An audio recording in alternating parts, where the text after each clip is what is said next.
साधक इनके वशीभूत मत होना। ये परिपंथिनो तुम्हारे अध्यात्म मार्ग के लुटेरे हैं, तुम्हारा सब कुछ खाली कर देंगे। काम और क्रोध, जिन्हें राग और द्वेष कहते हैं। बहुत जोर की बात है, बहुत जोर का राग होता है, पूरे जीवन की साधना की बाजी हार जाएगा, ऐसा राग होता है।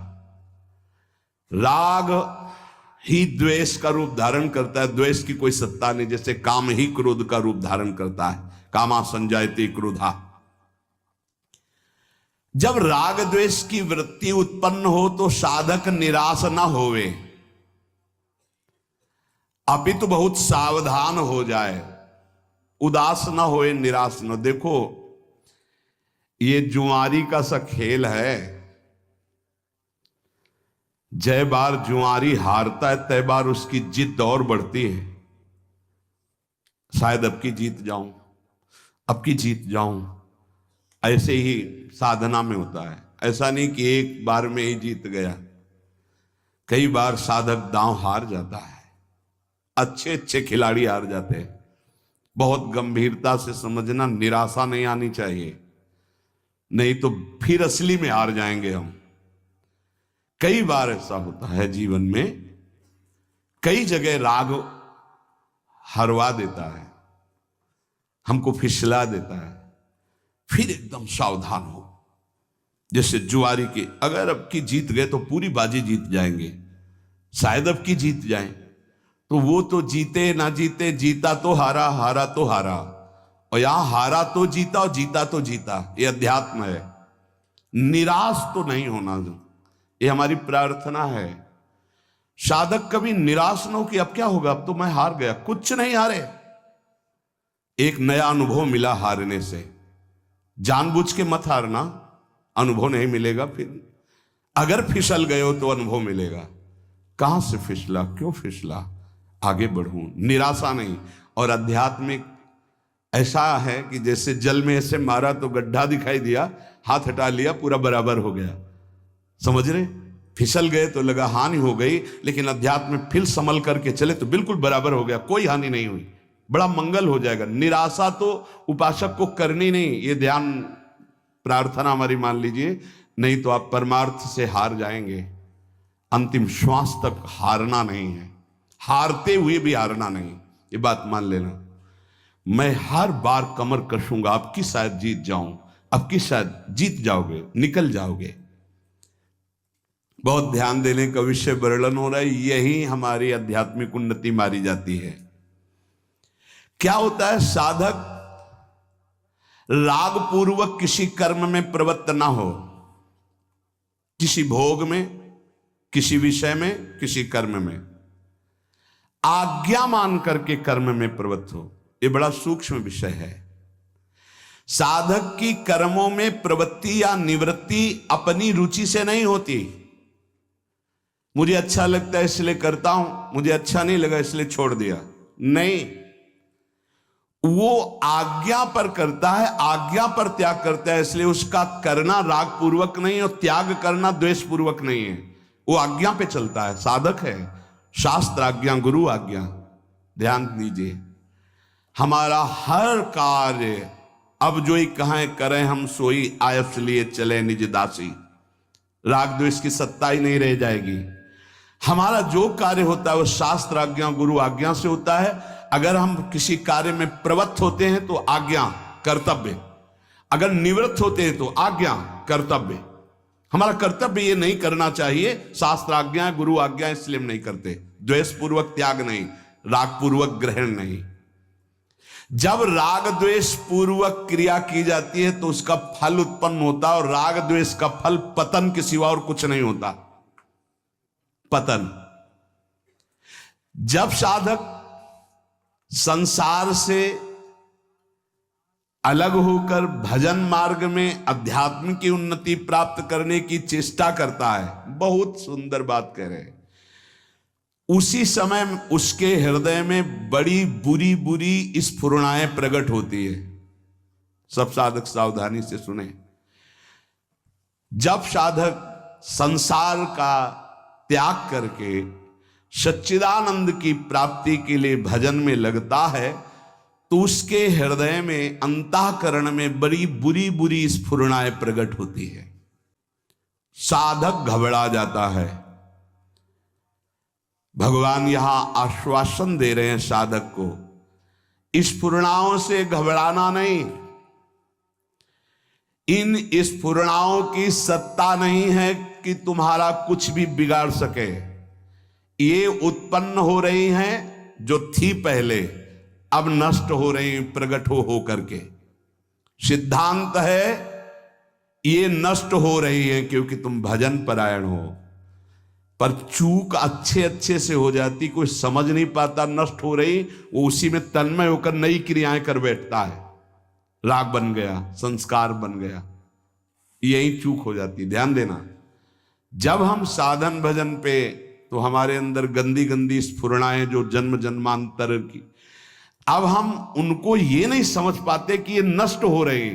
हमारे अंदर काम आ रहा है, हमारे अंदर क्रोध आ रहा है, हमारे अंदर भोग आ रहा है, भोग की बातें आ रही, पुरानी बातें आ रही, आ नहीं रही, वो नष्ट हो रही।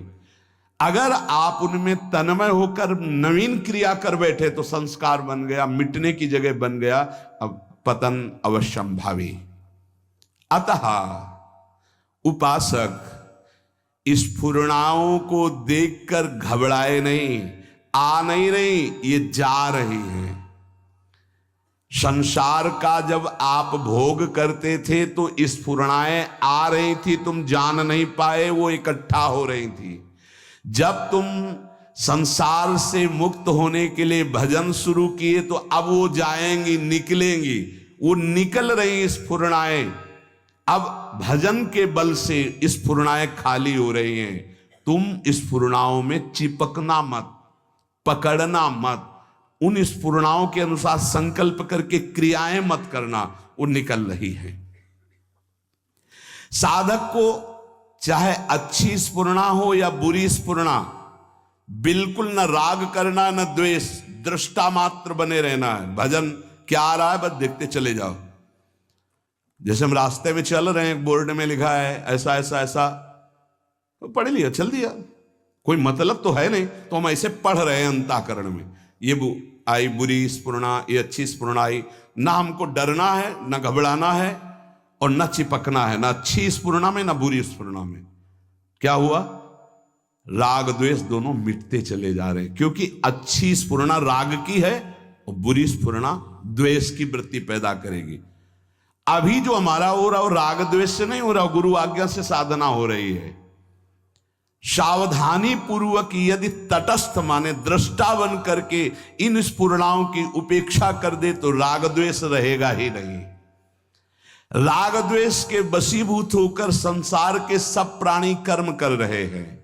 राग द्वेष पुष्ट होता है तो प्रकृति उसका स्वभाव अशुद्ध कर देती है। अशुद्ध स्वभाव होने के कारण वो भोग प्रधान बन जाता है।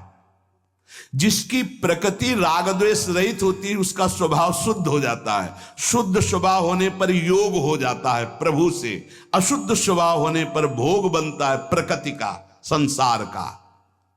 क्या सुंदर सिद्धांत भगवान वर्णन कर रहे हैं। साधक संपूर्ण कर्मों को अपने भली भांति भगवद अर्पण कर दे तो उन कर्मों का फल होगा भगवत प्राप्ति। राग द्वेष मिट जाएंगे। राग द्वेष के मिटाने के इच्छुक साधक के लिए शास्त्र प्रमाण कर्म करना अत्यंत आवश्यक है। जैसा आदेश हम वैसा कर रहे हैं, हमारा कोई राग नहीं, आदेश के अनुसार कर रहे हैं, गुरु आज्ञा शास्त्र आज्ञा। राग द्वेष से सर्वथा रहित जो महापुरुष हैं उनका अंतःकरण शुद्ध निर्मल होता है कि वो वेद पढ़े हो या ना पढ़े हो, उनके हर वचन वेद प्रमाणित शब्द निकलते हैं। शताम ही संदेह पदेषु वस्तिषु प्रमाणमंतःकरण प्रवत्तयः। सत्पुरुषों का अंतःकरण इतना पवित्र हो जाता है कि उनकी वाणी वेद प्रमाण मानी जाती है। जैसे किसी भी विषय में संशय उस महापुरुष से पूछ ले, और वो कह दे हाँ ठीक है सा, अब कोई भय नहीं, वैसा ही होगा जैसा वो बोल रहे हैं। सताम ही संदेह पदेशु वस्तिषु प्रमाणम अंतःकरण प्रवृत्तयः, उनका अंतःकरण राग द्वेष से रहित परम शुद्ध है, वो जो बोलेंगे वही शास्त्र प्रमाण होगा। महापुरुषों का अंतःकरण इतना शुद्ध निर्मल होता है कि स्वतः वेदों का भावार्थ उनके हृदय में प्रकट हो जाता है। वो जो बोलते हैं आप वेद से प्रमाणित कर लीजिए, वो मिलेगा कहीं ना कहीं लिखा। स्वामी शरणानंद जी से कहा कि ये तो हमने कहीं नहीं पढ़ा जो आप कह रहे हो, तो बोले लिख लो, नया वेद लिख लो, जो हम कह रहे हैं वो लिख लो। तो इतनी ठसक से कैसे बोल रहे थे? क्योंकि अंतःकरण भगवदाकार है, तो कह रहे लिख लो, नए ग्रंथ को लिख लो, जो हम बोल रहे हैं वो लिख लो। तुम्हारी पहुंच नहीं तो पहले से सब लिखा हुआ है, उसको मिला लेना। जो महापुरुष राग द्वेष रहित, उसके अंतःकरण में शास्त्र अनुकूल ही बात निकलेगी। राग द्वेष का सर्वथा अभाव होने के लिए जो साधक राग द्वेष मिटाना चाहता है उसे किसी महापुरुष का आश्रय लेना पड़ेगा, क्योंकि शास्त्र को हम नहीं समझते कि हमारे लिए कब कहां कैसी आज्ञा है। वो महापुरुष ठीक वही आज्ञा करेंगे जिससे हमारा मंगल होगा। जब हम किसी महापुरुष का आश्रय लेते हैं, उनकी आज्ञा के अनुसार हम साधन व्यवहार सब करते हैं, तो हमारा स्वभाव शुद्ध हो जाता है, स्वभाव शुद्ध हो जाता है। यही कारण है कि ऐसे महापुरुष के आचरणों से जगत का मंगल होता है, और ऐसे महापुरुष आदर्श माने जाते हैं जिनका हृदय शुद्ध हो गया, राग द्वेष रहित। ये राग द्वेष उत्तरोत्तर बढ़ने नहीं चाहिए, कम होने चाहिए, देखते जाओ। और जिससे द्वेष हो जाए तो हमने अपने अंतःकरण में गुरु प्रताप से उसकी निवृत्ति का उपाय एक ही पाया है, उसमें भगवत भाव करके प्रणाम कर लेना, बार बार प्रणाम। उसकी याद जब आवे, हृदय जले तो प्रणाम कर लो, वो सामने आवे तो प्रणाम कर लो, तो द्वेष मिट जाएगा। जैसे हम किसी से द्वेष नहीं करते, पर बार बार हमसे द्वेष